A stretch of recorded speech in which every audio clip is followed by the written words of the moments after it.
पाकिस्तान की तरक्की और खुशहाली में एक अहम किरदार जिस तरह के हम सुनते हैं, जहाँ पर कानून का है, जहाँ पे इक़्तिदार में बैठे लोगों का है, वहीं मीडिया का किरदार किसी से ढका छुपा नहीं। आज एक और ख़ूबसूरत सुबह के साथ हम हाजिर खिदमत हैं। मीडिया का भी एक सुतून जो कि आजकल क्योंकि देखने में आता है कि आज वो दौर आ गया है कि बड़े बड़े प्रोग्राम्स, बड़े बड़े एंकर्स को आवाम अपने मोबाइल पर सोशल मीडिया के ज़रिए देख लेती है। सोशल मीडिया को वो मकाम, वो उरूज दिलाने के लिए जिस शख्सियत का किरदार किसी से ढका छुपा नहीं, और ख़ास तौर पे अगर हम ये कह दें कि कराची की आवाज़ बना वो शख्स और एक पॉजिटिव मस्बत बात को ना सिर्फ ऐवान तक पहुंचाया, इक़्तिदार तक पहुंचाया, कानून नाफिज करने वाले इदारों तक पहुंचाया, बल्कि आवाम में हक और सच बयान किया, पहुंचाया। जब सोशल मीडिया अपने उरूज पर चला, उस वक्त कुछ इस तरह के मामला सामने आए कि सोशल मीडिया पर भी उंगली उठने लगी। बेहयाई, बेरारवी, ख़ास तौर पर कुछ नाम नहाद फैमिली व्लॉगर्स जिन्होंने सोशल मीडिया पर एक दाग का किरदार अदा करना चाहा।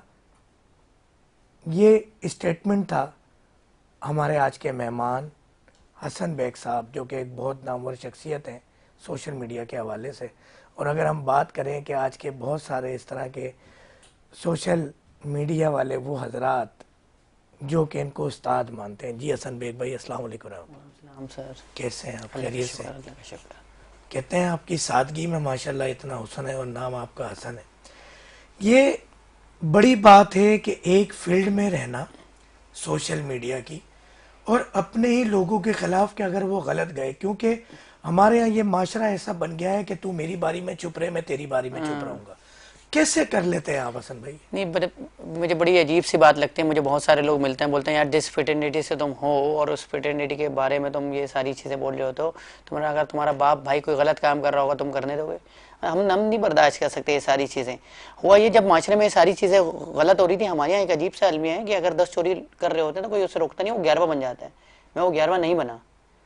बहुत सारे लोग सारी चीज़ें कर रहे होते हैं। लोग बोलते हैं कि आजकल लोग यही देखना चाहते हैं, इस वजह से हम दिखा रहे हैं। ये कौन सी बात कर दी? अरे जो तुम दिखाओगे वो लोग देखेंगे। हमने तो अच्छी चीज़ दिखाई और अल्लाह का शुक्र है जितने इनकी वीडियो पे व्यूज़ नहीं होते, हमारी वीडियो पे शेयर होते हैं उतने। भाई अल्लाह का शुक्र है, कोई नहीं देखना चाहता यार।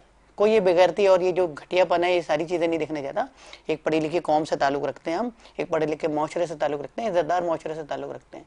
आपने बेगैरती करके पता नहीं क्या समझाना चाह रहे हो। और ये फैमिली व्लॉगर, फैमिली तो होती नहीं ऐसी। आपने कौन सी फैमिली बना दी? वाहियात जुमले बोल नहीं सकता मैं, और ये बातें हो रही हैं इंटरनेट पे। मैं तो, ये टीवी चैनल है, हम वो जो बात कर रहे हैं वो हम बोल भी नहीं सकते, हमें शर्म आएगी। तो क्या पता आप चीज़ें काट दें, आप बोले नहीं यार हमारा जो एडिटोरियल इस चीज़ को इजाज़त नहीं दे रहा, और आप पता नहीं क्या दिखा रहे हैं क्या नहीं दे। हमने बोला नहीं, हम तो इसके खिलाफ बोलेंगे। क्यों हम अपने बच्चों को ऐसा माशरा दें जिसमें जो है बड़े छोटे की तमीज़ नहीं हो, जिसमें माँ बहन की इज्जत को पामाल किया जा रहा हो? इस तरह से नहीं होती भाई। हमारे यहाँ औरत की बड़ी इज्जत है, चाहे वो बीवी के रूप में हो, माँ के रूप में हो, बहन के रूप में हो यार। हर औरत की इज्जत है यार। हमारे यहाँ औरत अगर कहीं काम पे जा रहे हैं, रोटी की लाइन में लगती है, हम पीछे हट जाते हैं यार कि औरत आई है यार। आप पता नहीं कौन सी औरत दिखा रहे हैं यार कि इंटरनेट पे। यार छिछोरापन है यार, वो कौन है यार? देखें तो आप उनकी वीडियोस यार, मुझे तो शर्म आती है कि इनके बच्चे जब बड़े होंगे क्या देखेंगे। हमने तो अपने बड़ों से अच्छी चीज़ें सुनी है कि यार हम तो चाहते थे हम अजीज़ भट्टी बने, राशिद मिनाज बने या MM आलम बने। आजकल क्या बन रहा है यार? आजकल वो बोलता है मैं फलाना टिकटॉकर बनूंगा, छिछोरा। अभी मैं कल अपनी बच्ची को ऐसे ही ये क्लिफ्टन बीच पे लेके चले गया। वहाँ पे मैंने देखा एक टिकटॉकर पता नहीं ज़मीन पे लेटा, पता नहीं क्या कर रहा था। वहाँ पे 150 लोग उसको देख रहे थे। तो मतलब पहले बंदर का तमाशा देखते थे, अब टिकटॉकर का तमाशा देखते हैं यार। ये माशरा बना दिया। हम इस माशरे के खिलाफ खड़े हुए और हमने तो हर उस टॉपिक पे बात की जो रियल मसाइल है कराची वालों के यार। अरे कैसे तुम बोलते हो यार कि कॉन्ट्रोवर्शियल टॉपिक है, हम नहीं बात करेंगे और ये सारी चीज़ें। तुम्हारे घर में लाश आएगी तुम उस पर और बात नहीं करोगे क्या? यानी कि अपना खून दूसरे का खून पानी। हमने हर टॉपिक पे बात की यार। कैसे कोई किसी कराची के शहरी को 25,000 रुपए के मोबाइल के पीछे मार सकता है और फिर कोई बोलने वाला नहीं है कि यार ऐड बंद हो जाएंगे, मेरी मोनेटाइजेशन बंद हो जाएगा। जहाँ हक की बात ना हो, लोग बोलते हैं आपका तो घर चल रहा है, आप इसके खिलाफ कैसे बोल सकते हैं यार सोशल मीडिया से। मैंने कौन चला रहा है मेरा घर? अल्लाह ताला चला रहा है, सोशल मीडिया थोड़ी चला रहा है। अभी जब यूट्यूब वगैरह नहीं था तुम्हें खाना नहीं मिलता था, हमें अल्लाह का शुक्र है, हमारा अल्लाह बहुत अच्छा खिला रहा था। और जब ये खत्म हो जाएगा, जब भी खिलाएगा, हमारा ये थोड़ी चला रहा है, ये यूट्यूब या ये जो फेसबुक हमारा घर नहीं चला रहा, हमारा घर अल्लाह ताला चला रहा है और हमें इस पे तवक्कल है। ये सारी चीजें बंद हो जाएंगी फिर भी हम खाएंगे, और अगर कुछ नहीं होगा तो जमीन पे गिरा हुआ वो भी खाएंगे, क्योंकि मैंने देखा है लोगों को भूखा। हमारी रोटी की बड़ी वैल्यू है और हमारे बच्चों को भी हम वही तरबियत दे रहे हैं। हम नहीं सिखा रहे ये चुचरापन के, हमारे बच्चे को हम दे रहे हैं, हम अच्छी तरबियत दे रहे हैं, हम अच्छे अहकामात दे रहे हैं, हम अच्छी बात सिखा रहे हैं यार। हम नहीं सिखा रहे पैसा बनाने के लिए अपनी इज्जतें गिरा दो, हम नहीं सिखा रहे यार। ये हम इस मौके के खिलाफ खड़े हैं और बड़ा डट के खड़े हैं। हसन भाई, आपका बोल्ड स्टेटमेंट बड़ा मशहूर है हमारी अवाम, पाकिस्तानी अवाम, ना सिर्फ पाकिस्तान में बल्कि पड़ोसी मुल्क में भी हो, पूरी दुनिया में जहाँ भी उर्दू, क्योंकि उर्दू वो ज़बान है कि जो हमारे बंगाली भाई भी बोल लिख लेते हैं, समझ लेते हैं, हमारे पड़ोसी मुल्क के अंदर भी बड़ा समझा जाता है, इसको बड़ा पसंद किया जाता है। अब आप चाहते हैं, आपकी हुकूमत वक्त से आपके जो इदारे मुल्क पाकिस्तान चला रहे हैं उनसे आपका ये मुतालबा है कि जिस तरह हम एक नेशनल न्यूज़ चैनल पे बैठते हैं या कोई भी नेशनल कोई भी चैनल होता है, एक पैमरा एक्ट है, एक निज़ाम है, कानून है, कि इस तरह के लोग एक इस तरह का प्लेटफॉर्म मिल रहा। और पाकिस्तानी, क्योंकि पहले बड़ा मुश्किल हुआ करता था टीवी चैनल पे आने के लिए, किसी प्रोग्राम में आने के लिए, किसी फिल्म इंडस्ट्री में आने के लिए आपको बहुत सारे लोगों को झेलना पड़ता था। सोशल मीडिया, एक मोबाइल 15-20 हज़ार का लेके भी आप आ सकते हैं और आपके पास अच्छा कंटेंट है तो आप आके तरक्की कर सकते हैं, रोजगार भी मिल रहा है आपको। तो क्या इस तरह की कोई पाबंदी, कोई कानून बनना चाहिए और उसका कोई रोल मॉडल पेश करें? बिल्कुल बनना चाहिए। हर चीज के ऊपर कानून होता है। आप घर में जो होते हैं उधर भी एक कानून होता है। आपके वालिद जो है वो कुछ रूल्स और रेगुलेशन बनाते हैं, उस पर पूरा घर चलता है ना। ला कानूनियत तो घर के अंदर भी नहीं होती ना यार। माँ बताती है कैसे उठना है, बैठना है, खड़े होना है, चलना है। बाप बताता है कि इस वक्त सोना है, इस वक्त जागना है, इस वक्त आना है। या आपके घर में भी ला कानूनियत चलती है। हर जगह कानून होना चाहिए यार। इस पे भी होना चाहिए। एडिटोरियल होता है ना जैसे चैनल में, वैसे पीटीआई एक इदारा है, ठीक है, लेकिन वो ठीक तरीके से काम नहीं कर रहा ना, वो फिल्टर नहीं कर रहा चीजों को। चीजें फिल्टर होके आने चाहिए। अनफिल्टर कोई भी चीज नहीं होती। अनफिल्टर हम भी नहीं है भाई, हमने भी कपड़े पहने हुए, फिल्टर लगाया है ना। अगर ये फिल्टर नहीं लगाए तो लोग आंखें बंद कर लें हमें देखने से पहले।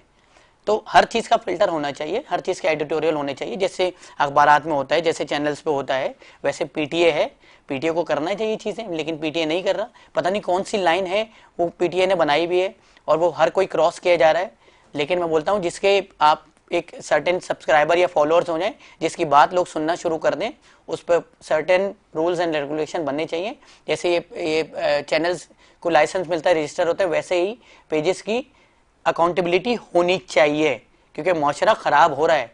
आप कैसे दिखा सकते हैं कि यार एक बच्ची अपने बाप से बोली है कि मैं स्मोकिंग कर सकती हूँ और वो बाप बोल रहा है बिल्कुल कर सकते हो।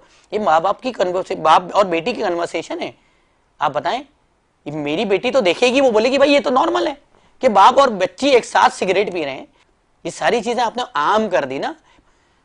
हम तो इस सारे माशरे के खिलाफ खड़े हुए हैं यार। हर चीज की अकाउंटेबिलिटी होनी चाहिए। ऐसे थोड़ी खुला छोड़ना चाहिए यार हर किसी को। 5 साल के बच्चे को भी अगर आप खुला छोड़ देते ना, वो आटे में अपने आप को नहला के आ जाता है और वो बोलता है देखिए मम्मा मैंने कैसा लग रहा हूं मैं। तो आप बच्चों को भी खुला नहीं छोड़ते भाई, किसी चीज को खुला नहीं छोड़ते। बिल्कुल ऐसा ही है। अच्छा, जब आप इस तरह की आवाज उठाते हैं तो हैरत होती है कि ये भी देखने में आया कि आपकी फैमिली पे भी अटैक होता है। नहीं, क्या फैमिली पे? हमारी एक ईद की तस्वीर थी जिसमें हमारी बीवी सर पे दुपट्टा लेके बैठी थी, जिसमें हमारे 2 बच्चे बैठे हुए थे। कोई मसले वाली बात नहीं थी उस तस्वीर में कि आप अपनी वालिदा बहन बेटी के साथ तस्वीर नहीं खिंचवाते। इन्होंने चलो अपनी इसकी बीवी की एक साफ सुथरी तस्वीर है, इसको ट्रोल करो और एआई से तस्वीरें बना के हम इसकी ऐसी तैसी करेंगे। करो जितना कर सकते हो। हमें पहले दिन मालूम था कि अगर हम इनकी गलत बात पे करेंगे तो हमारी सही बात पे सवाल करेंगे। हमें डर नहीं है यार। हमने कभी कोई गलत चीज की नहीं। क्या मसला था उस तस्वीर के अंदर? हमने तो पूरी दुनिया को बोला हाँ हम बैठे हुए अपनी बीवी के साथ, बड़ी संजीदा तस्वीर थी वो। कोई अरे मेरी बीवी कोई सेलिब्रिटी थोड़ी है। आप मैं बोलना नहीं चाहता, मतलब कि पता नहीं इन्होंने क्या तमाशा कर दिया। करें करें करें, जितनी कीचड़ उठा लेंगे हाथ इन्हीं के गंदे होंगे, हमारे पर कीचड़ नहीं आएगी। हमारा गार्ड तो अल्लाह ताला कर रहा है और बहुत जबरदस्त कर रहा है यार। अल्लाह का शुक्र है, मोटरसाइकिल में घूमते हैं, खुले आम घूमते हैं, किसी से डर नहीं है। लोग मुझे बोलते हैं आप इतना खुला बोल रहे हैं, ये मार देंगे। मेरी जान इनके हाथ में? किसके हाथ में मेरी जान? अरे अल्लाह के हाथ में। मुझे पैदा होने से पहले नहीं पता था मैं पैदा होऊंगा। मुझे पता था क्या? अल्लाह ताला ने भेजा ना। जिस दिन बुलाना होगा वो बुला लेगा। इनके झूठ बोलने से क्या होगा, मेरी इज्जत खराब हो जाएगी। अरे लोग इनको ही गालियां दे रहे थे जब ये सारी चीजें कर रहे थे। और देखें फिर मेरे पता नहीं वो स्टेट चले ना कि एक दिन में इनके इतने लाख फॉलोअर कम हो गए, इतने सब्सक्राइबर कम हो गए। एक ब्लॉगर है वो अब कहीं भागा हुआ है किसी शहर छोड़ के, हैं क्यों भागना पड़ रहा है, क्यों छुपना पड़ रहा है यार। हम तो नहीं छुपते यार, हम तो यहीं बैठे हुए बन कबाब खा रहे होते हैं, वहीं बैठ के बिरयानी खा रहे होते हैं और सारी चीजें कर रहे होते हैं। गलत काम करते हैं जब भी छुपना पड़ रहा है। आज इनको अब शर्म करें यार, इनकी वीडियो पे कमेंट देखें कि जबरदस्त, अब मैं बोल नहीं सकता, ये शर्म आने वाली बात है, ये तकब्बुर करने वाली बात नहीं है। अल्लाह ताला ने इनको जलील कर रखा है। आप देखें तो इनकी इंटरनेट पे फेसबुक पे जाके कमेंट तो पढ़ें। एक शर्म, एक इज्जतदार आदमी शर्म से डूब के मर जाएगा अगर एक कमेंट पढ़ना शुरू कर दें। अल्लाह का शुक्र है हम कहीं खड़े होते हैं, हमें मिलता है वो कोई शख्स मिलता है, बोलता है कि हसन भाई मैंने आपके इंस्टीट्यूट से पढ़ा था, आज मैं ये काम कर रहा हूँ। कोई बुजुर्ग आदमी मिल जाता है, बोलता है मेरे बच्चियों ने आपके पास से पढ़ा था, आपने उसके लिए हक के लिए आवाज उठाई थी, उसको इंसाफ मिला। हमने तो ऐसे ऐसे लोगों के लिए आवाज उठाई जिनकी कोई बात करते हुए डरता था। वो एक मॉल था पता नहीं कौन सा, जिसको अगर आप देखेंगे तो आपकी गर्दन सीधी हो जाएगी, उसकी फ्लोर खत्म नहीं होंगे। लोग बोल रहे हैं कि आपको डर नहीं लगा। मेरा क्यों डर लगेगा यार, हक और सच बोलते हुए हमें डर नहीं लगता। हमारे बाप ने यही सिखाया है कि कहीं भी खड़े हो सच बात करो, चाहे तुम्हारी जान खतरे में क्यों ना आ जाए। हसन भाई, हम जब छोटे थे तो हम पड़ोसी ममालिक की फिल्म भी देखते थे, मगर आज पाकिस्तान के अंदर वो किरदार मौजूद है। मैं आपको अप्रिशिएट करूंगा आपकी हौसला अफजाई के लिए यहाँ बुलाए और आपका शुक्रिया आप तशरीफ़ लाए।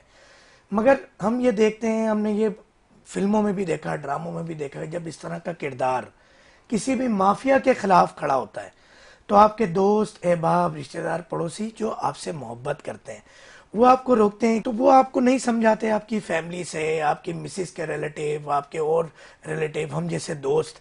तो उस वक्त आप क्या कभी तो सोचा होगा कि यार मैं हट जाऊं पीछे? नहीं मतलब क्या, मैं समझा नहीं आपकी बात कि वो मेरी बहन बेटी को कुछ बोलेंगे तो मैं चुप हो जाऊं, ये बोल रहे हैं आपके शायद। यानी आपकी बहन बेटी अगर आप कोई बुरखे में या खातून जो है सही तरह से खड़ी भी होंगी, आप उसके बारे में कुछ उल्टा सीधा बोलेंगे तो क्या करेंगे लोग, उसके ऊपर का सवाल उठाएंगे, आपके ऊपर सवाल उठाएंगे।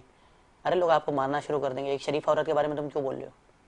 ठीक है, तो अगर आप ये समझ रहे हैं कि मेरी बहन बेटी के बारे में या मेरी माँ के बारे में, किसी की खातून के बारे में ये कुछ बोलेंगे और मैं इसके बारे में चुप हो जाऊं, अरे अगर ये बोलेंगे तो लोग उनको गालियां देंगे।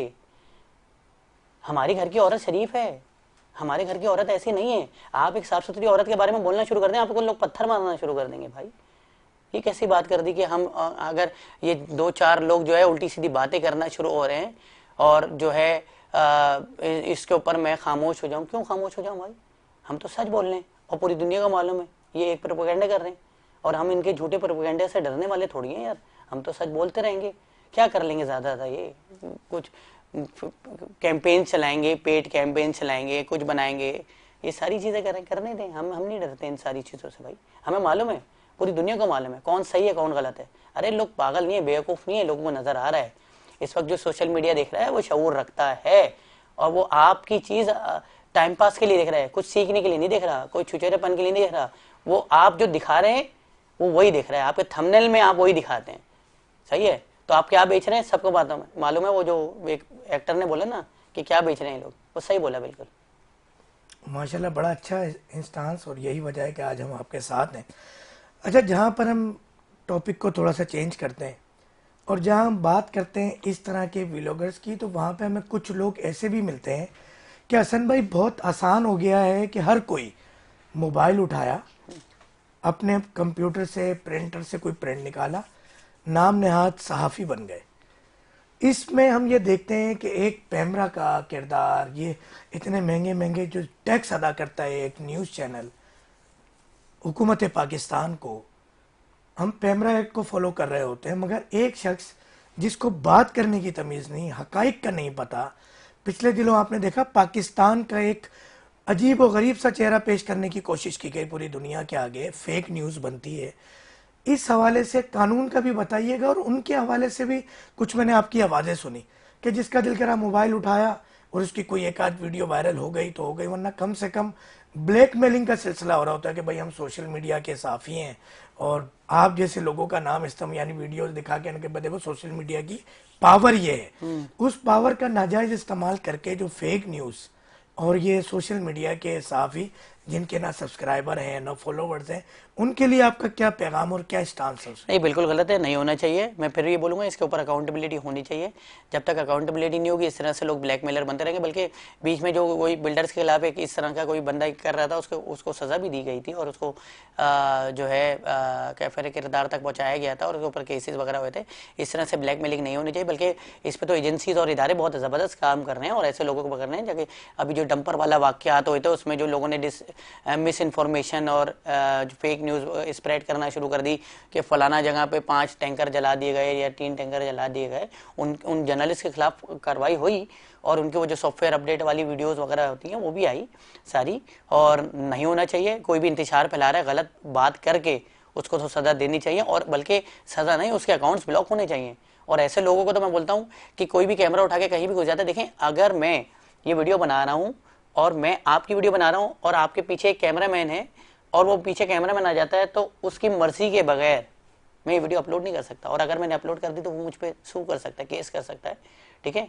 लेकिन मसला ये है कि सामने वाले को राइट्स के नहीं पता, अपने सामने वाले को राइट्स के नहीं पता। आप किसी भी कहीं भी किसी भी ये जो स्टोर पे चले जाते हैं और ये क्या हो रहा है ये क्या हो रहा है, आप उसकी परमिशन के बगैर वीडियो नहीं बना सकते। आपको पता है फेसबुक लॉ के खिलाफ है, पाकिस्तानी लॉ के खिलाफ भी है, पीका का लॉ भी इस चीज़ की इजाज़त नहीं देता। लेकिन हमारे यहाँ मसला ये है कि जो बंदे के खिलाफ ये सारी चीज़ें हो रही हैं उसको खुद कानून के बारे में मालूम। तो ऐसी चीज़ों के लिए मैं बोलता हूँ कि हमें असल में हमने सोशल मीडिया को लिया हुआ है शुगल कि यार बच्चों को दे दो और क्या बोलते हैं, ये तो टाइम पास के लिए और इसमें तो ऐसे ही टिकटॉक बनाते हैं और ये सारी चीज़ें नहीं। सोशल मीडिया एक नज़रिया बिल्ड करता है, नैरेटिव बिल्ड करता है। आज स्कूलों में, कॉलेज में, यूनिवर्सिटी में social media as a subject पढ़ाना चाहिए। उसके रूल्स एंड रेगुलेशन जैसे टेक्स्ट बुक में वैसे आप पढ़ाते हैं, कोई भी चीज़ पढ़ाते हैं तो उसमें सोशल मीडिया को भी ऐड करना चाहिए, जिसमें लॉज डूज एंड डोंट्स उसमें बताने हैं आपको। सोशल मीडिया के पॉलिसीज भी बतानी है, क्योंकि आज किसी बच्चे ने मजाक में कोई वीडियो बनाई, ठीक है, और वो वीडियो जो है किसी भी उसको रिलीजियस सेंटिमेंट्स को या किसी की कौमियत की सेंटिमेंट्स को हर्ट कर रही है, ठीक है, तो बहुत बड़े मसाइल पैदा हो जाते हैं किसी के लिए भी। तो आपको बताने कि कौन सी बात आपको सोशल मीडिया पे करनी चाहिए, कौन सी बात नहीं करनी चाहिए। चाहे अभी देखें ना, एक बड़े ब्लॉगर थे, उन्होंने जो हमारी जो क्रिश्चियन कम्युनिटी है उनके बारे में 1-2 लफ्ज़ अदा कर दिए थे और उसके बाद कितनी बड़ी मसाइल में फंस गए थे वो। तो उनको ये नहीं पता था कि, उन्होंने खुद बोला अपने इंटरव्यू में, मुझे नहीं पता था कि मुझे क्या लफ्ज़ अदा करना है क्या नहीं अदा करना, ठीक है, जिसकी वजह से, क्योंकि वही वाली बात आ जाती है, एडिटोरियल नहीं है, कहीं से फिल्टर होकर नहीं आ रही वो चीज़। बिल्कुल ब्रेक की तरफ जाने का कहा जा रहा है। हसन भाई, इस सवाल को कंटिन्यू करेंगे। मैं ये बताऊं कि जब हम मुत्तहदा अरब अमारात के अंदर बड़ी बड़ी बिजनेसमैन शख्सियत, खासतौर पर रियल इस्टेट का नाम ले दें, एक रियल इस्टेट की आप ऑफिस नहीं खोल सकते जब तक रीरा की ट्रेनिंग ना ले लें। यहाँ तो हम पता नहीं कुछ भी कर सकते हैं। पाकिस्तान की तरक्की और खुशहाली के लिए हम अपना किरदार अदा करते रहेंगे। आप हमारे साथ मेहमान थे और मेहमान इस वक्त भी स्टूडियो में मौजूद हैं। मिलते हैं ब्रेक के बाद brunch time with doctor Fahim.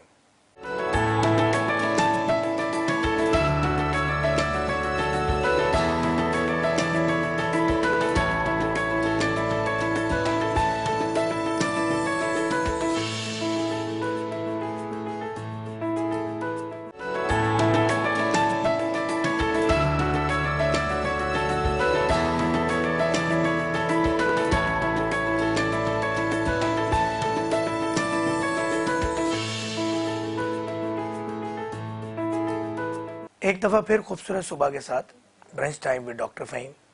इस वक्त स्टूडियो में हमारे साथ मौजूद हैं कराची की आवाज़ हसन बेग। हसन बेग साहब कैसे हैं? एक दफ़ा फिर ब्रेक के बाद हम आपके साथ हैं। कराची के हालात के हवाले से हम ये देखते हैं कि इतने सारे व्लॉगर्स हैं, सोशल मीडिया वाले हैं, यूट्यूबर्स हैं, टिकटॉकर हैं, मगर जब हम बात करते हैं कि कोई भी कराची शहर के लिए वो आवाज़ नहीं उठाता, आवाम के लिए वो आवाज़ नहीं उठाता जो आवाज़ हम हसन बेग की सुनते हैं। जब हम बात करते हैं एक्सीडेंट की, जब हम बात करते हैं ख़राब सड़कों की, जब हम बात करते हैं दहशतगर्दी की, तो मैं देखता हूँ कि हसन बेग ने न किसी सियासी जमात को ज्वाइन किया है, ना हसन बेग वज़ीर आज़म, वज़ीर आला या मेयरशिप कराची की चाहता है, मगर उसकी आवाज़ इतनी क्यों सुनते हैं हम? नहीं, देखें, एक सिंपल सी बात है, लोग बोलते हैं कि आपका सियासी पार्टी से कोई ताल्लुक नहीं, आप यहाँ ना कोई समाजी पार्टी से कोई ताल्लुक रखते हैं, लेकिन क्या मतलब ये जो सारी चीज़ें शहर के अंदर हो रही हैं, ये मेरे लिए मसाइल पैदा नहीं कर रही क्या मैं शहर में नहीं रहता या मेरे घर में अगर ये पानी का मसला है तो मेरे घर में पानी जो अगर रुकेगा तो मेरे घर में पानी आएगा क्या? ये जो पानी आज देखे ना, लाइनों से नहीं आ रहा ना, टैंकर से आ रहा है ना पानी, तो हम खुद चुप रहे हैं। अगर मेरे घर में 9 बजे जब मेरी माँ चीख रही है कि मैं खाना कैसे बनाऊं, गैस खत्म हो गई, या मेरी बीवी चीख रही है, तो मैं खामोश रहूं भाई कि नहीं यार कोई मसला नहीं है यार, हम तो अपना सिलेंडर ले आएंगे या हम तो पानी टैंकर से डलवा लेंगे, हमें क्या मसला है, हमें क्या प्रॉब्लम है, आप तो ले सकते हो, ठीक है। जो नहीं ले सकता उसके हक के लिए कौन बात करेगा? यही तो हो रहा है, अपना अपना कर रहे हैं भाई। जानवर ऐसे जिंदगी जीता है कि अपने दर्द हो तो जानवर चीखता है। इंसान कौन है जो दूसरे के दर्द को महसूस करे? हम तो हर चीज में हमें अगर कोई मसाइल पैदा होते हैं, अगर किसी के बच्चे को कोई रोड पे गोली मार के मोबाइल छीनते में मार रहा है, तो कल को मेरे बच्चे के साथ, मेरी बहन, मेरी बेटी के साथ नहीं हो सकता, मेरे साथ नहीं हो सकता क्या? तो हम खुद खामोश रहेंगे क्या? नहीं, हम नहीं रह सकते भाई। हम तो हर चीज पे बोलते हैं। जो चीज हम देख रहे हैं, जो चीज गलत हो रही है, उसके ऊपर तो बोलना हमारा तो मजहब भी इस चीज के लिए इजाजत देता है कि भाई जुल्म के खिलाफ आवाज उठाओ। और हमें तो बल्कि जब मैं स्कूल में गया, हमें तो ये पढ़ाया गया है कि जुल्म के खिलाफ आवाज उठाओ, हैं, मजलूम के साथ खड़े हो। ये तो अब सुनने लग गए हैं कि हम प्रैक्टिकल बनो और ये सारी चीजें। फिर जला दो सारी किताबें जो हमें पढ़ाई गई, फिर हमें बताओ कि प्रैक्टिकल बनना है और पैसे कमाने हैं। नहीं पढ़ाओ हमें कि अजीज भट्टी ने कैसे बम बांध के घुस गए थे, या एम आलम ने किस तरह से जहाज गिरा दिया, या राशिद मनाज ने किस तरह से जो है वो जो गद्दारी कर रहा था उसके साथ क्या किया था। हमें नहीं पढ़ाते ना, फिर हमें बताते प्रैक्टिकल कैसे बनना है। फिर हम बनते प्रैक्टिकल, फिर हम बनाते नोट। मुझे लोग बोलते हैं कि है ना, इसने इतने पैसे कमा लिए, उतने पैसे कमा लिए, आपने क्या किया हो? भाई हमारे वालिदैन ने हमें इस चीज सिखाई, 2 वक्त की रोटी इज्जत की होनी चाहिए बस, और उसके लिए काम कर रहे हैं। मुझे बता दें क्या क्या चीज रह जाएगी मेरे मरने के बाद? क्या चीज मेरे साथ जाएगी? अगर मेरे साथ मेरा पैसा जाएगा तो उसके लिए मैं काम करना शुरू कर देता हूँ, आप बोले मैं छोड़ देता हूँ सारी चीजें। मेरे मरने के साथ तो मेरे किए हुए काम जाएंगे ना। अगर मेरे साथ ये सारी चीजें जा रही होती, इसके लिए काम कर रहा होता, सबसे ज्यादा कर रहा होता, लेकिन ये तो सब यहीं रह जाना चाहिए, रह जाएगा ना यार। एक बड़ा नाम था पाकिस्तान का, वो सैलाब में वो राशन वाशन बांटने गए थे, एक मच्छर ने काटा, 4 दिन के अंदर मर गए। वो बहुत पैसा था, वो खानदानी रईस से प्लॉट बेच के या पोषण बेच के, नहीं अमीर हुए थे वो। अरे यार मेरा एक दोस्त मरा, मैं जनाजे में गया, उसके मट्टी डाल रहा था, मैंने सोचा शायद कोई जमीन के कागजात या कोई मोबाइल फोन अंदर जा रहा होगा, कुछ भी नहीं किया। 4 दिन पहले मोबाइल फोन लिया था, यूं साफ कर रहा था, बोला था हसन भाई जबरदस्त मोबाइल फोन लिया। कहाँ गया वो मोबाइल फोन? ऐसे पड़ा होगा कहीं कोने में, घर वाले लड़ रहे होंगे या कोई बेच के पैसे कमा रख के इस्तेमाल कर रहे होंगे। ये सब चीजें यहीं रह जानी है यार। क्यों लड़ूं मैं इसके लिए यार? वो भाई दो रोटी में पेट भर जाता है। कितनी रोटी में पेट भरता है आपका? 2, 4, 5, 10, 15? अरे यार एक वक्त आता है आपको, वो जो चीज खा रहे होते हैं, ठीक है, वो ज्यादा खा ले तो उल्टी होना शुरू हो जाती है आपको। हमारे माँ बाप ने तो हमें इस तरह से बड़ा किया है, इसीलिए हम देखते हैं। लोग बोलते हैं आपको मौत से डर नहीं लगता? डर लगता है, मुझे सबसे ज्यादा लगता है। इसीलिए कर रहा हूं कि मुझे मरना है, मुझे खुदा को जवाब देना है। मैं हशर के मैदान पे खड़ा हूंगा, मुझसे पूछा जाएगा कि तेरे सामने ये सारे लोग मर रहे थे, तू खामोश क्यों था? मैं उस वक्त क्या जवाब दूंगा? इनको डर नहीं लगता।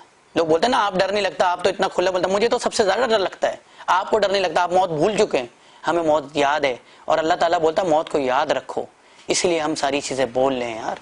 हमें डर लगता है कि हमें वो दिन ना देखने पड़े कि हमें अपने बच्चे को कब्र के अंदर उतारना पड़े और हम अपने हाथों से मट्टी डाल लें। पूछिएगा ना, जिस जो बाप अपने बच्चे को, जिसको सीने पे सुलाया हो, उसको एक कंधे पे उठा के लेके जा रहा हो, पूछिएगा कभी रखिएगा अपने किसी अजीज को कंधे पे, फिर सोचिएगा, अरे कलेजा कट जाता है यार आपका। और आप फिर बोलते हैं कि प्रैक्टिकल बनो। मैं नहीं बन सकता प्रैक्टिकल यार। हमें तो हमारे घर वालों ने कभी भी ऐसा नहीं सिखाया, ना हम अपने बच्चों को सिखा रहे हैं। हमने सारी चीजें देखी हैं यार। हम भी सीवी लेके रोडों पे घूमते थे, सारी चीजें शारा फैसल के सारे ऑफिस में सीवी देते थे यार, रोजाना की बुनियाद पे। लोग बोलते हैं ना बेरोजगार, अरे बेरोजगार का कोई संडे वनडे कुछ भी नहीं होता। बेरोजगार हफ्ते के 7 दिन बेरोजगार होता है। और कराची के शहरी को देखो तो आप कभी गुजरिएगा, फूड पांडा का राइडर किस तरह से रोड पे जलील हो रहा होता है बेचारा, कोई पूछने वाला नहीं होता उसको। और लोग बोलते हैं प्रैक्टिकल। ये जो सारे इन्फ्लुएंसर है क्या कर रहे हैं ये लोग शहर के लिए? कुछ भी नहीं कर रहे यार। आपका फर्ज बनता है यार। अल्लाह ताला ने आपको पैसे क्यों दिए? अरे ये इसलिए थोड़ी दिया है कि आप सुबह उठो, अपने बच्चों को झूला झुलाओ, घूमो फिरो, अयाशी करो। अरे अल्लाह ताला ने आपको पैसा इसलिए दिया है कि आप दूसरे के लिए आसानी पैदा करो। हमारा तो मजहब इसी तरह डिजाइन हुआ है, बना है। ज़कात, खैरात, फितरा, ये क्यों बनाया है यार?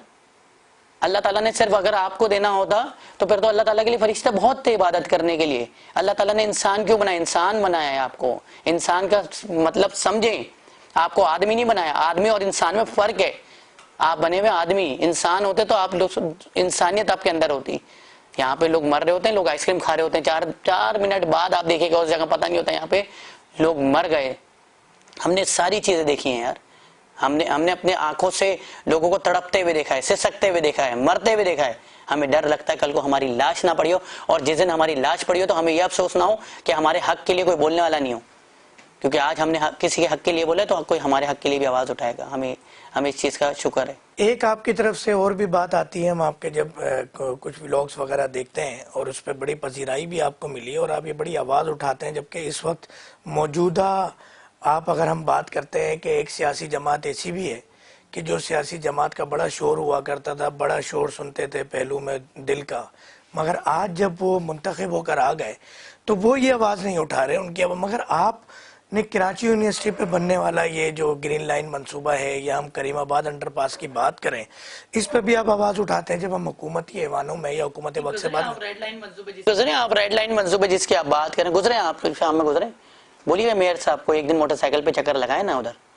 बगैर हेलमेट के गुजरे, कहाँ आते हैं? पीसीएचएस के बाहर तो निकले ही नहीं वो तो लगता ही नहीं है कि कराची के मेयर हैं। वो तो लगता है वो डिफेंस या पीसीएचएस या इस तरफ के बात आइलैंड की तरफ के अलावा तो कहीं निकलते ही नहीं। निकले तो एक दिन निकले हैं, चेहरे का कलर बदल जाएगा, शर्ट का कलर बदल जाएगा आपका। यार कैसे जलील हो रहे होते हैं आप। अबे रोजाना सब्जी मंडी के बाद तो पता नहीं कौन सी लाइनें वो फटी होती है यार। 75 साल बाद इनको याद आ रहा है कि गैस की लाइनें आप डाली हो, जो गैस घर में आती ही नहीं है। निकले तो आप कौन सा रोड बचा हुआ है? मीना बाजार पे पूछें, बड़ी बड़ी स्पोर्ट्स की दुकानें, उनका कारोबार तबाह हो गया। पीछे फैसल बाजार है, सही है, वो उनसे पूछे तो जो प्रिंटिंग का काम करते हैं, अरे धूल मट्टी से उनका कागज सड़ रहा है, तबाह हो रहा है, बर्बाद हो रहा है। आपसे 2 साल हो गए, मीना बाजार बन के नहीं दे रहा, मुनव्वर चौरंगी खोद दिया आपने यार। मलिर कौन सा रोड बचा हुआ है मुझे बता तो दें। अरे गली मोहल्ले में गटर का ढक्कन नहीं है यहाँ पे मौजूद। अरे बच्चे नाले में बह के मर जाते हैं शहर के अंदर, कोई पूछने वाला नहीं। कहाँ है एसीडीसी, कहाँ है सब कुछ, मुझे बता तो दे। इस शहर में कौन है बनाना रिपब्लिक बना दिया इस शहर को। इस शहर में कोई हकूक नहीं है। एक इंसान अपनी बुनियादी हकूक की तो बात ही नहीं कर रहा। वो बोला हमें जिंदा तो रहने दें। कोई पता नहीं आज आप देखें ना रोड सेफ्टी के हवाले कितने अभी पिछले दिनों कितने लोग एक्सीडेंट्स में मरे। क्या हुआ? किसी ने आवाज उठाई, किसी ने बात की?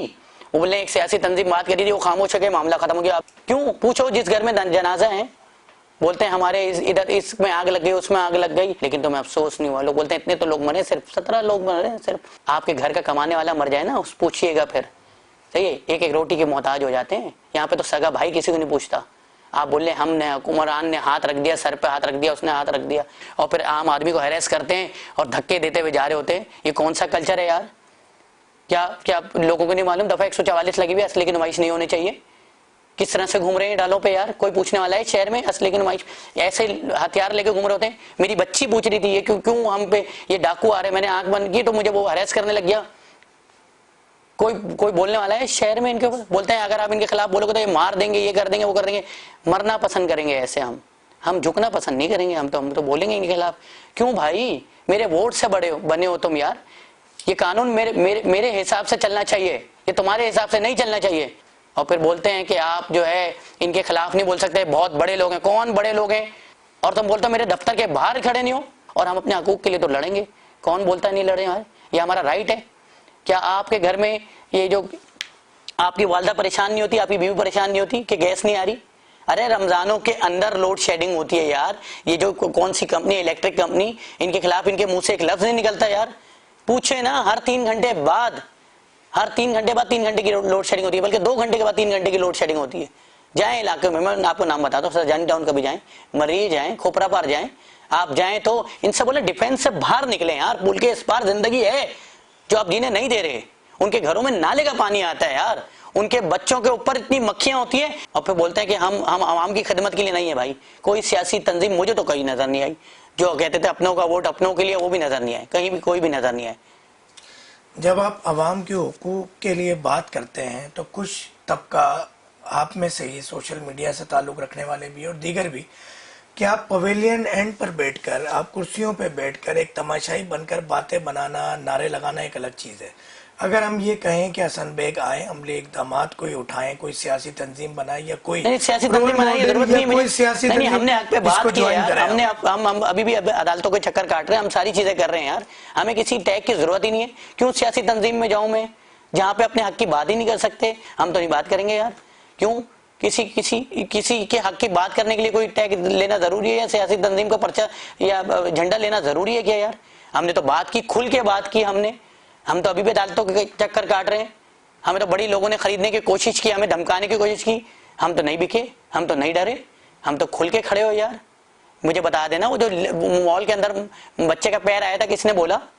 ये जो इलेक्ट्रिक कंपनी है जिसके खिलाफ लोगों की आवाज बंद हो गई, किसने बोला? हमने तो खुल के बोला यार। लोग बोलते हैं आपने क्या किया? हमने तो ये जो ब्लॉगर में बेगैरती हो रही थी, हम तो अदालत में गए, चीफ जस्टिस ऑफ सिंध ने बोला मेरे बच्चे बिगड़ रहे हैं ये देख के। हमने सबके खिलाफ बात की यार। हमें तो किसी को नहीं मनाना भाई अपना। हम अल्लाह का शुक्र है, हमें हमारे साथ जो है ना वो अल्लाह ताला है, और हमें अल्लाह ताला की फुल सपोर्ट है। क्योंकि सच बोलने के लिए ना किसी की आपको स्टैम्प की जरूरत नहीं होती, ना किसी झंडे की जरूरत होती है। और हम लोगों के हक की बात कर रहे हैं। हम सोशल मीडिया पे एक वीडियो बनाते हैं, मसाइल हल होते हैं। हम अगर सच की बात कर रहे हैं, हम अदालतों के दरवाजे खटखटाते हैं, जो कानून का लाया मतलब फॉलो करते हैं यार, सारी चीजें करते हैं। क्योंकि इस शहर को हमने देखा है, इस शहर को अमन हासिल करने के लिए हमारी फोर्सेज ने जिस तरह से कुर्बानियां दी, हम इस कुर्बानियों को जाएगा तो जाने नहीं देंगे ना यार। हम उस तरह वाला कराची नहीं होने देंगे यार जो पहले था, जिधर रोजाना के बुनियाद पे 16-17 लाशें गिरती थी, कौमियत के नाम पे, मजहब के नाम पे, मसलक के नाम पे। हम क्यों होने दें ऐसा कराची यार? हमारा कराची रोशन कराची था, हम उस कराची रोशन कराची के लिए काम कर रहे हैं। सिर्फ ये आवाज उठा के इन मसाइल को खत्म, अरे आवाज उठा के मसाइल, इस्लाम कैसे पहुंचाए? जबान से तो पहुंचाए। वहां पे क्या कोई झंडा था किसी के पास? आवाज से पहुंचाए, जबान से पहुंचाए, इखलाक से पहुंचाए। हम भी इसी तरह से कर रहे हैं काम यार। हमारी जबान में बड़ी ताकत है यार। अल्लाह ताला ने आपको बड़ा अशरफ बनाया है। हमने तो ये सारी चीजें इस तरह से की हैं यार। आप मुझे बताएं, आप किसी के इखलाक से तो मुतासर होते हैं ना यार, सही है? आप किसी की जबान पे ही तो खड़े होते हैं। आज जो सियासी जो तकरीर करते हैं, इन्होंने कौन सा अमली काम कर दिया? लोगों को बेवकूफ बना रहे हैं। हमने, अल्लाह का शुक्र है, हमने जबान का, हमने अपने प्लेटफॉर्म का, हमने अपनी जात की कभी बात नहीं की अपने प्लेटफॉर्म से। हमने बड़ा सही इस्तेमाल किया इस पे।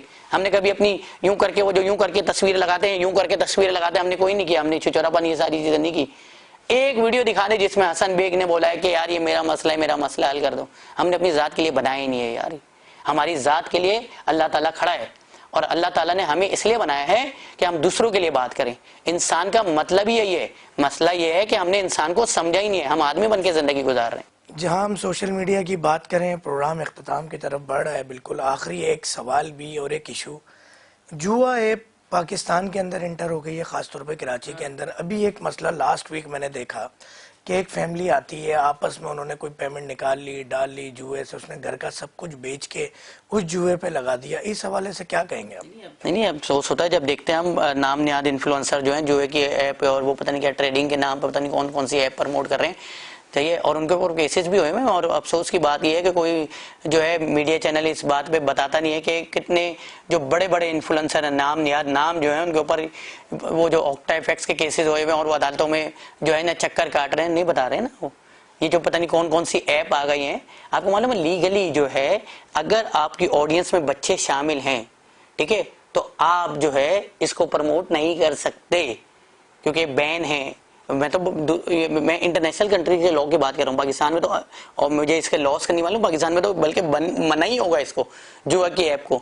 लेकिन आज हर कोई प्रमोट कर रहा है वो गेमिंग ऐप के नाम पे, और गेम के नाम पे ही प्रमोट करते हैं ना, गेमिंग ऐप, और ये इतने पैसे बना लें और ये सारी चीजें, सही है। और ये सारे कर रहे हैं। अवाम की अवेयरनेस के लिए एक पैगाम ऐसा दें कि क्या ऐसा मुमकिन है कि कोई भी एप्लीकेशन जिसपे आप 5,000 रुपए लगाएं और वो बदले में आपको 20,000 50,000 देगी? कोई अकल में आने वाली बात है? अवेयरनेस के लिए कोई पैगाम दें। नहीं, हमें तो समझ में ही नहीं आता ये चीज। हमें तो यही मालूम है कि अगर रोटी कमानी हो तो उसके पीछे बड़ी मेहनत करनी पड़ती है, और जिस रोटी से पसीने की खुशबू ना है उस रोटी में मजा नहीं आता हमें खाने में। हमें तो बड़े बुजुर्गों ने ये सिखाया। लेकिन आजकल पता नहीं क्या है कि इतने पैसे लगाओ और 1 घंटे में इतने कमाओ और गेम खेलो, और ये सारी चीजें ये इलीगल हैं। ये इंटरनेशनल लॉज इसको इजाजत नहीं देते। मुझे नहीं मालूम पाकिस्तान में इसके ऊपर क्या लॉ है पीटीए की तरफ से, लेकिन इंटरनेशनल लॉ ये है कि अगर आप कोई भी ऐसी ऐप को प्रमोट कर रहे हैं जिसमें बैटिंग शामिल है और आपकी ऑडियंस 25 साल से नीचे की है, तो आप इसको प्रमोट नहीं कर सकते। ठीक है, इस पे सजा है, इस पे आपके पेजेस बंद होते हैं, बैन होते हैं, आपके ऊपर जो है जुर्माना लगता है। लेकिन पाकिस्तान में आपको मालूम है सब कुछ ऐसे ही चल रहा है, ये बाहर है, और जो इस्लामिक कंट्रीज हैं वहाँ पे तो ये बिल्कुल ही ममनू है। बिल्कुल होने चाहिए। और ये तो मैं बोलता हूँ कि एथिकली रॉन्ग है, ठीक है, लॉस के हिसाब से तो नहीं, एथिकली भी रॉन्ग है। आप किसी के बच्चे को जुए पे लगा रहे हो और ये सारी चीजें, कोई अपनी मेहनत की कमाई, हमने देखा है यार बहुत सारे लोग जो हैं पता नहीं अपनी मेहनत की कमाई इसमें लगाते हैं। और वो ये बेसिकली होता, बताऊं क्या है, ये सारी मैं टेक्निकली बात करने लगा हूं भी, ये बेसिकली होता ये है कि सारा ना, ये जितनी भी एप्स होती हैं ये आपका डाटा कलेक्ट कर रही होती हैं, और ये जो डाटा है ना आपका बहुत इंटरनेशनल मार्केट में बहुत महंगा बिकता है। हम जो ये ACS कर रहे होते हैं ना, हर चीज में अप्रूवल दे रहे होते हैं, ये सारा हमारा डाटा वहां पे जा रहा होता है, जिसमें हमारी सब कुछ पर्सनल चीजें भी शामिल हैं, और वो सारी इंटरनेशनली सेल होती हैं। आपको मालूम होगा ये डार्क वेब वगैरह की ये सारी सिलसिला। लेकिन हमारे यहाँ मुझे नहीं समझ में आता PTS पे वो क्या क्या, आपको नहीं मालूम है कर्जा ऐप में कितने लोगों ने खुदकुशी की और ये सारी चीजें हुई है, और कितने लोगों को ब्लैकमेलिंग की गई सारी चीजें। फिर उसके बाद जब ये इन्होंने बैन करना शुरू की तो कुछ अरसे के लिए बैन हुई, अब दोबारा कर्जा ऐप का आप यूट्यूब पे कोई भी वीडियो लगाएगा कर्जा ऐप वाली जो है वो दोबारा ऐड आना शुरू हो गए। तो हमारे कानून सारी चीजों का है, इम्प्लीमेंटेशन नहीं है। जब तक, मैं फिर बोल रहा हूँ, जब तक सोशल मीडिया हम लोग स्कूलों में, कॉलेज में, यूनिवर्सिटीज में इसको एज अ सब्जेक्ट बना के पढ़ाएंगे नहीं, हम लोग इसी तरह पूरी जिंदगी रुलते रहेंगे, हमारा कोई पुरसाने हाल नहीं होगा। इसको आपको सीरियस लेना पड़ेगा, ठीक है, और स्कूलों में सिलेबस में शामिल करना पड़ेगा, वरना आप यूं ही रुलते रहेंगे और आपके बच्चे जो हैं अपनी मेहनत की कमाई बर्बाद करते रहेंगे। पाकिस्तान की तरक्की और खुशहाली के लिए अगर हसन बेग को एक कॉल आती है इस्लामाबाद से, और वो ये कहते हैं कि आप कराची के लिए इतनी आवाज़ उठाते हैं, आपको हम कौन सा ऐसा ओहदा दें या आपको कौन से इख्तियारात दें कि आप बातें तो करते हैं और आप रियलिटी हकाइक भी जानते हैं, ग्राउंड रियलिटी भी आप जानते हैं, तो आप एक को ऐसे कौन से इख्तियारात दिए जाएं जो कम से कम कराची शहर के आप हालात बेहतर कर सके? अगर ये अवाम की बेहतरी के लिए कोई ऑफर हो। जब मैं वीडियो बनाता हूँ ना तो मेरी अम्मी कॉल करती है मुझे घर से ना, बोलती हैं अच्छा काम कर रहे हो, ये कॉल बहुत है मेरे लिए। नहीं तो आप पाकिस्तान की तरक्की के लिए, कराची शहर की तरक्की के लिए कोई किरदार अमली तौर पे अदा करना चाहिए? अमली तौर पे तो कर रहे हैं सर, एज आम आदमी हम अच्छा काम कर रहे हैं। मेरी अम्मी बोलती हैं तुमने जो वीडियो बनाई है बहुत अच्छी बनाई है बेटा, ऐसे ही लगे रहना। यानी आप इस बात से देखने वाले नाजरीन को ये मैसेज दे रहे हैं कि आपकी ये तमाम बातें इक़्तिदार के लिए नहीं, किसी सियासी जमात या किसी की, देखिए आपकी जिंदगी में ये सारी चीजें ना, आप बताऊंगे आपके डेली रूटीन में शामिल होनी चाहिए। अगर आप ये सारी चीजें अपनी डेली रूटीन में शामिल कर देंगे ना, आपको ना किसी से रिवॉर्ड की ना रिगार्ड की जरूरत होगी, आप नॉर्मली ऐसे ही रहेंगे, ठीक है, और मुल्क भी बेहतर हो जाएगा। एक चौकीदार अगर अपनी ड्यूटी सही तरह सर अंजाम देता ना तो हजारों लोग उसके आसरे पे बेखौफ सोते हैं सर। बस ऐसे ही काम कर रहे हैं हम भी। चलें जी, ये एक मुनफरिद स्टेटमेंट और एक मुनफरिद और एक बोल्ड स्टेटमेंट की अगर हम बात करें कि इस वक्त हर छोटे से छोटा और बड़े से बड़ा अपनी तरक्की के लिए और दुनियावी एक अर्निंग के लिए, हम अगर बात करें अशराफिया खुद बनने के लिए, बंगले गाड़ी के लिए, बहुत सारी आवाज़ें उठती हैं और बहुत सारी चीज़ें लेने के बाद खामोशी साध ली जाती है। मगर ये हमें जांचना होगा कि हमारे पाकिस्तान के साथ मुखलिस कौन है और कौन ऐसा शख्स है जो कि दीमक बन के पाकिस्तान के वसाइल चाट रहे हैं, ख़त्म कर रहे हैं। वो इस्लामी जमहूरिया पाकिस्तान कि जिस पे ये बात तो होती है कि दुनिया में सिर्फ 2 ममालिक ऐसे हैं जो इस्लाम के नाम पर वजूद में आया कि इस्लामी कवायद व ज़वाबित, SOPs, शरीयत और ये तमाम चीज़ें यहाँ नाफिज हैं। यकीनन दौरे हाजिर में दुनिया के साथ भी आपको मिलके चलना है, मगर कम अज़ कम जो लॉज आज गैर मुल्की, गैर मुस्लिम ममालिक मुसलमानों के हमारी रिवायात अपना कर अपने मुल्क को, अपनी कौम को तरक्की पे डाल रहे हैं, क्या पाकिस्तान में ये कभी नाफिजुल अमल होगा? और एक दफ़ा फिर इस दुआ के साथ कि पाकिस्तान को अल्लाह ताला तरक्की की राह पे डाले। देखते रहिएगा हर हफ्ते और इतवार के सुबह 10:05 पे brunch time with doctor Faheem.